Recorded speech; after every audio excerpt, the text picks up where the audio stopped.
If you're like me, you're probably getting super hyped for Hogwarts Legacy. If that's the case, smack that like button right now. Let's get into the headlines. A big day one update just dropped for Hogwarts Legacy. Don't be caught downloading it on launch day. We're going to talk about the total size you can expect for the game. Also, Hogwarts Legacy's NPCs are amazing. You won't believe what awaits you in this game. It is truly impressive with what they've done here. Also, new Hogwarts Legacy details about seasons and houses is fascinating stuff. But will you be stuck with your house of choice, or can you change it up mid-game? That's a great question. We have a response from the dev team about that one. And a warning, Hogwarts Legacy early copies are out in the wild. Be careful about spoilers. So yes, that is really super important. And I cannot forget about this one right here. A very special thank you to Noah J456. Thank you so much for the Hogwarts Legacy footage. As you can see here, he went to the event, captured footage, and he allowed me to use his footage. So check him out in the description below. Again, thank you so much, dude. I greatly appreciate it. Also, there is a very big giveaway that I'm doing, so check it out right now. That's right, I'm doing a very big next-gen console giveaway. So for a chance to win a PS5, Xbox Series X, or Nintendo Switch, be sure to follow that link in the pinned comment. Good luck to everyone who enters. So yeah, check this out right here. This comes from Gunner93, who noticed an update for Hogwarts Legacy on Xbox Series X, 55.74 gigabytes. And yes, this is on top of the 77 gigabytes he already downloaded.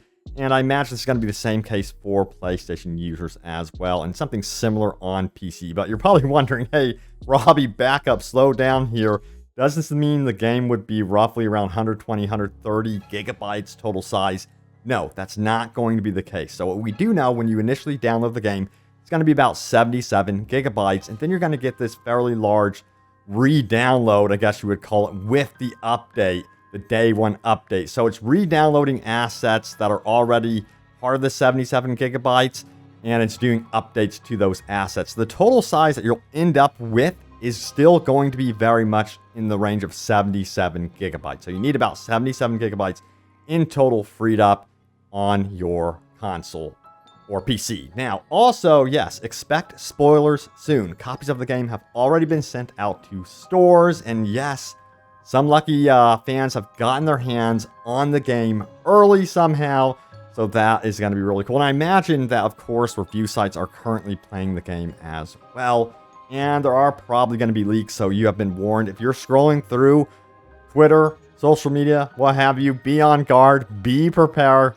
to scroll really, really fast. So yeah, now it's time to get into some new details about houses and, of course, the seasons in the game. So a big question is this one right here. Can you change your house in Hogwarts Legacy? And the answer is this.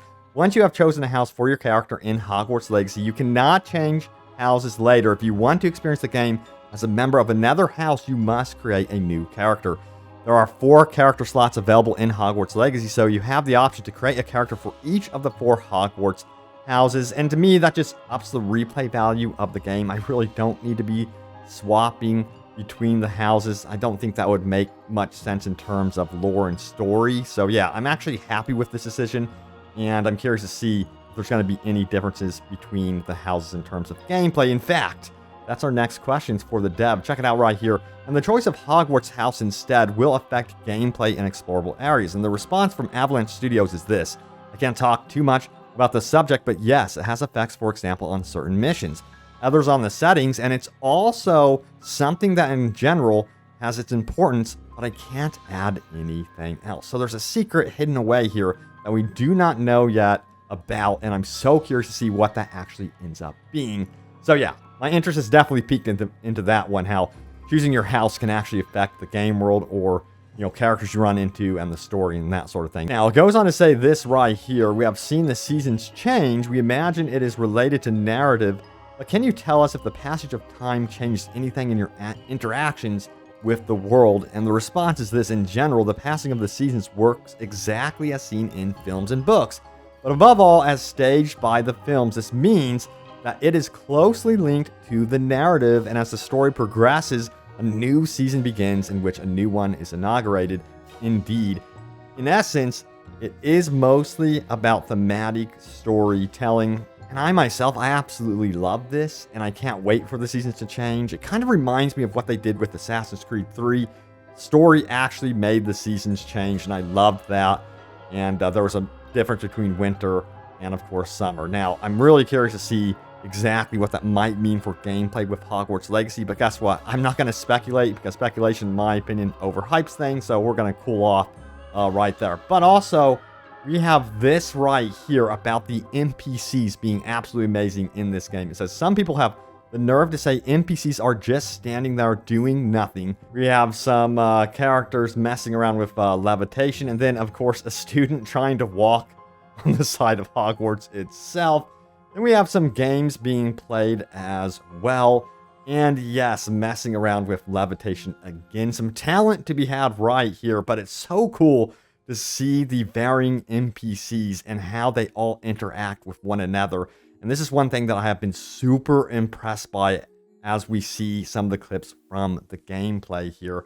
Yeah, so I'm excited to see how this stacks up in the long term. Hopefully this isn't just something that is going to be at the beginning of the game. And check this out right here. This one comes from Open Enrollment 2019, who says, an angry howler to her child from a mud-blood hating mother, one of the many NPCs act. So this is something you can actually witness in the game as well. And this clip comes from ESO as well. Check him out in the description below to see his coverage of Hogwarts as well. Now, we got to talk about the wildlife in Hogwarts Legacy, because there's something mysterious going on with the wildlife in this game. In fact, check it out right here. Something's wrong with the wildlife. Magical creatures such as dugbugs can be spotted out in the wild, and while these beasts are known to attack other animals and occasionally even humans, a fellow student called Poppy said that she had noticed them behaving more violently.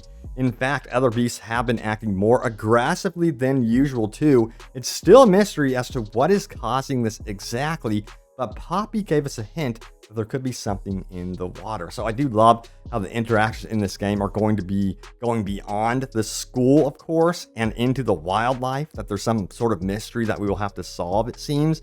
And it's very much part of the 100 side missions that we will be able to tackle in this game. And we've got to talk a little bit more about being evil. So yes, this was a quote from Avalanche. It says, this is the ultimate embodiment of role-playing, allowing the player to be evil. Additionally, this was important because it comes from a place of non-judgment by the game creators. If you want to be evil, be evil. So that's interesting, and it seems like there's going to be no penalty for being evil. So that makes me kind of scratch my head, because you would think there would be some sort of police force within Hogwarts. So I'm curious to see how you guys actually respond to this sort of thing. But apparently you can just cast evil type spells without consequence.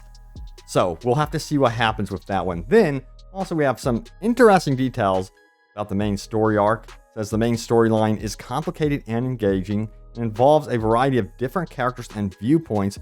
But by giving the player choice moments throughout the game, we allow them to tell their own version of that epic story. Even the side quests, of which there are over 100, allow the players to manipulate the main campaign by virtue of the experience they've had. So in that way, you'll really be able to tell your own story. Yes, you, I think, would be confronted with being good or evil throughout the main story, throughout the side quests and that sort of thing. So in that manner, beyond like there being no exactly a police system, it seems like there is going to be choice and consequence here, which is going to be cool. Furthermore, it says, according to the developer, interacting with characters in side quests will impact how you interact with them in the main storyline and vice versa. For example, the order in which players choose to complete these optional tasks will influence the main story. Everything is interconnected.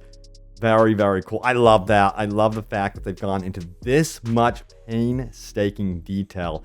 And then we have this question right here. How many hours did it take you to 100% the game your first time going through? And we have a response here from the dev team who says, my first time going through 100% took me over 80 hours. And he knows where everything is, they pointed out, and you can imagine that they understand the game very well. Furthermore, they say there's no wondering where something is. People play differently. Even watching you guys play, some people are looking in every corner and looking at the walls. I saw you turning someone into a chicken. So yeah, you could do some pretty crazy wild stuff, of course, in Hogwarts with the spells that you can cast. And yes, it's time to get into your top comments about my most recent Hogwarts Legacy video, which was this one right here. Hogwarts Legacy is doing the impossible. Brand new updates, all new gameplay demo tease. You should be getting even more gameplay here soon. All right, our first top comment is this one from Soggy Soup, who says this: really looking forward to Hogwarts. It's gonna be awesome. I couldn't agree more. I haven't been this excited for an open world game like this in a while, because I do think it's going to be a smash hit. Now, we have Tuco, who says this: going to be tough avoiding anything Hogwarts related before my 3-day weekend of checking out of reality starting February 10th. Definitely going to avoid the spoilers. Good luck, man. We're both in the same boat. You know, I don't even want to watch some of the footage, to be blunt with you. I want to keep it all fresh, but you know, I run this YouTube channel and I have to, and it's kind of like, man, I wish I hadn't spoiled that. But then we have this one from Proziac Pros, who says, wow, it feels like they put a lot of love into this game and it looks amazing. Can't wait. Furthermore, we have Curse Barkley, who says Hogwarts Legacy is absolutely blowing away the competition. Hell yes. Yeah, it is selling like crazy right now on Steam especially, and of course all the platforms. It's the #1 selling game despite not even being released. I think it's going to be absolutely monumental on how much this game does sell, considering how good the footage does look. I don't think this is going to be a Cyberpunk situation whatsoever where the launch is botched. We'll see what happens though. Hopefully I'm not wrong about that. Crossing my fingers here that this turns out to be a stellar game from launch. And that day 1 patch should alleviate some of the issues that the game, of course, might have. That's right, I'm doing a very big next-gen console giveaway. So for a chance to win a PS5, Xbox Series X, or Nintendo Switch, be sure to follow that link in the pinned comment. Good luck to everyone who enters. But there it is, the latest happenings around Hogwarts Legacy. Stay tuned for more, and of course, more open world gaming goodness. And I will see you all next time. Take care.